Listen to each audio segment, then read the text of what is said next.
عالم کی حیثیت معاشرہ میں ایک آنکھ کی سی ہوتی ہے. آنکھ جو کردار ادا کرتی ہے، دیکھ کر انسان کو بتاتی ہے کہ تم نے اس کو استعمال کرنا ہے اور اس کو استعمال نہیں کرنا.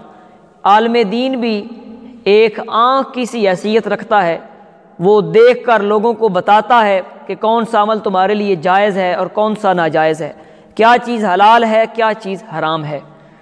چنانچہ گزشتہ چند روز سے آپ نے بھی وہ کلپ سنا ہوگا کہ جس میں آل تشیع کی مجلس میں جو غالباً اکتوبر کے مہینے میں اسی گاؤں میں ہوئی، اس میں صحابہ کرام رضوان اللہ تعالی علیہم اجمعین پر معاذ اللہ لعنت کی گئی. محمد دشمن دلانا مخدوم عالیہ دا حق کھانا لے دلانا.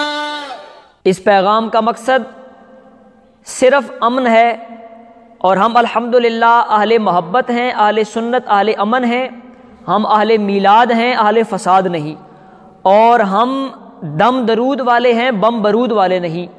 ہمارا کام عوام اہل سنت کو فتنہ و انتشار سے بچانا ہے. اب ان لوگوں نے اس نعرے میں کیا کیا، یعنی معاذ اللہ مخدومہ عالیہ کا حق کھانے والے تھے تو جواب میں انہوں نے لعنت کی. تو اب سوال یہ ہے کہ وہ ان کے نزدیک حق کھانے والے کون ہیں؟ تو وہ یقیناً اصحاب ثلاثہ رضوان اللہ تعالی علیہم اجمعین ہیں.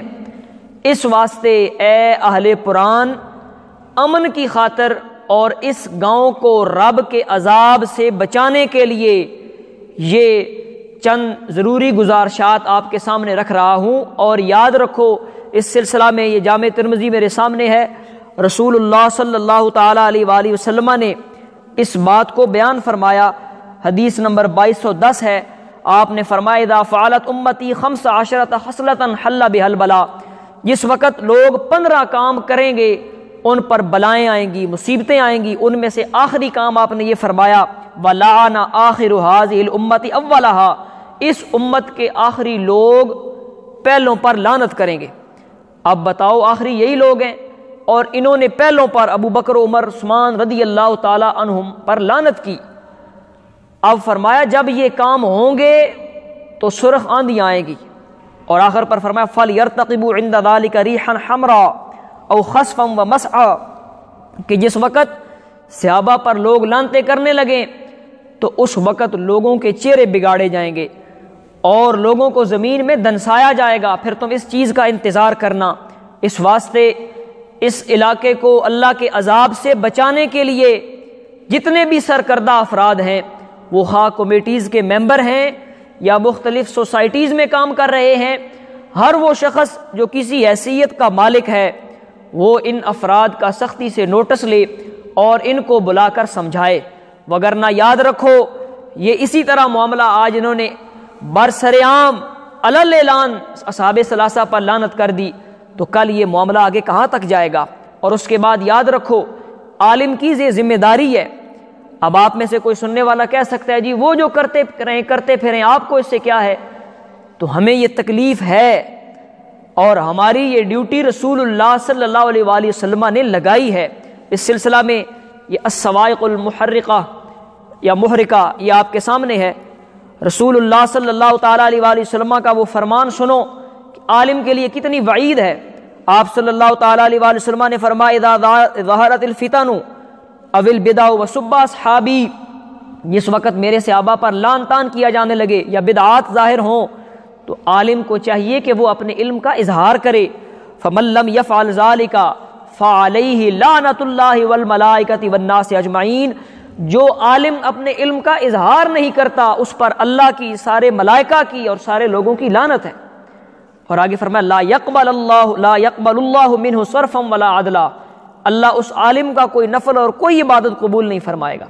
تو جو عالم ایسے مواقع پر جب لوگ صحابہ پر لعنت کر رہے ہوں اپنے علم کا اظہار نہ کرے اس پر اللہ کی لعنت ہے. اس واسطے میں دوبارہ گزارش کرتا ہوں کہ ان افراد کو بلا کے سمجھایا جائے کہ خبردار آئندہ کوئی بھی اپنی مجالس میں یا سوشل میڈیا پر کسی قسم کی کوئی پوسٹ، کوئی کلپ جس میں اشارتاً کنایتاً حضور صلی اللہ تعالیٰ علیہ وآلہ وسلم کے صحابہ کی توہین ہو، آئندہ کوئی بھی ایسا نہ کرے، اور جو کرے گا پھر اس کے خلاف قانونی کارروائی کی جائے گی. اور اس سلسلہ میں جو عوام اہل سنت سمجھتے ہیں کہ ہم ان کو نہیں سمجھا سکتے یا ان کے ساتھ ہمارا اس سلسلہ اس طرح کا تعلق نہیں ہے، تو وہ ایک کام تو کر سکتے ہیں، اور وہ کام بھی حضور علیہ الصلوۃ والسلام نے فرمایا۔ وہ کام کیا ہے؟ اسی الصواعق المحرقہ سے حدیث پاک پیش کرتا ہوں۔ رسول اللہ صلی اللہ تعالیٰ علیہ وآلہ وسلم نے فرمایا وَسَيَأْتِي قَوْمٌ يَسُبُّونَهُمْ وَيَنْتَقِصُونَهُمْ، ان قریب ایک قوم آئے گی جو میرے صحابہ کی تنقیص کریں گے، ان پر لعنت کریں گے۔ فرمایا فَلَا تُجَالِسُوهُمْ، ان کے ساتھ نہ بیٹھو، وَلَا تُشَارِبُوهُمْ وَلَا تُوَاكِلُوهُمْ، ان کے ساتھ کھانا پینا بند کر دو، وَلَا تُنَاكِحُوهُمْ، اور نہ ان کے ساتھ نکاح کرو۔ آپ کچھ نہیں کر سکتے، یہ تو کام کر سکتے ہیں، اپنے آپ کو، اپنی مجالس کو، اپنی محافل کو ایسے لوگوں سے پاک رکھیں جن کے سینوں میں صحابہ کرام بالخصوص سیدنا ابوبکر عمر عثمان رضی اللہ تعالیٰ عنہم کا بغض ہے۔ اور یہ یاد رکھو، کوئی مت کہے کہ قانون جو ہے اس کو ہم توڑ رہے ہیں، قانون کی ہم خلاف ورزی نہیں کر رہے۔ پاکستان کا قانون مجموعہ تعزیرات پاکستان اس وقت یہ آپ کے سامنے ہے، اور اس میں باقاعدہ 298A یہ شک ہے، یہ میں بھی آپ کے سامنے رکھتا ہوں کہ جو بندہ بھی 298A یہ شک ہے کہ جو بندہ بھی ایسی باتوں کے ذریعے جو الفاظ سے ادا کی جائیں یا لکھی جائیں یا نظر آنے والی علامات کے ذریعے یا کسی اتہام، توہین یا اشارہ کنایہ کے ذریعے بلا واسطہ یا بالواسطہ رسول اللہ صلی اللہ تعالیٰ علیہ وآلہ وسلم کی ازواج، خاندان یا آپ کے متقی خلفائے راشدین کے بارے میں توہین کرتا ہے، تو اسے دو قسموں میں سے کوئی ایک سزا دی جائے گی یا دونوں اکٹھی دی جائیں گی۔ وہ سزا اس قانون میں درج کی گئی ہے۔ اس واسطے کوئی مت سمجھے کہ پاکستان کا جو ہے یہ قانون اس کے خلاف ہم کر رہے ہیں، قانون بھی ہمارے ہاتھ میں ہے، اور دین اسلام یہ بھی ہماری الحمدللہ اس معاملہ میں رہنمائی کر رہے ہیں۔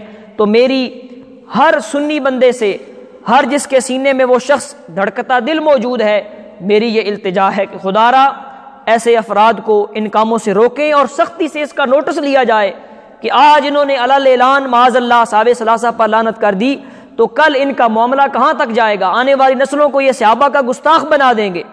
اس واسطے میری تمام احباب سے یہ گزارش ہے، اور بالخصوص جو علاقہ کے سرکردہ افراد ہیں ان سے یہ گزارش ہے کہ ان لوگوں کو سمجھائیں اور سختی سے ان کا نوٹس لیں، اور عوام اہل سنت سے گزارش ہے کہ اپنے آپ کو، اپنی محافل کو، اپنی مجالس کو ایسے افراد سے بچا کے رکھیں۔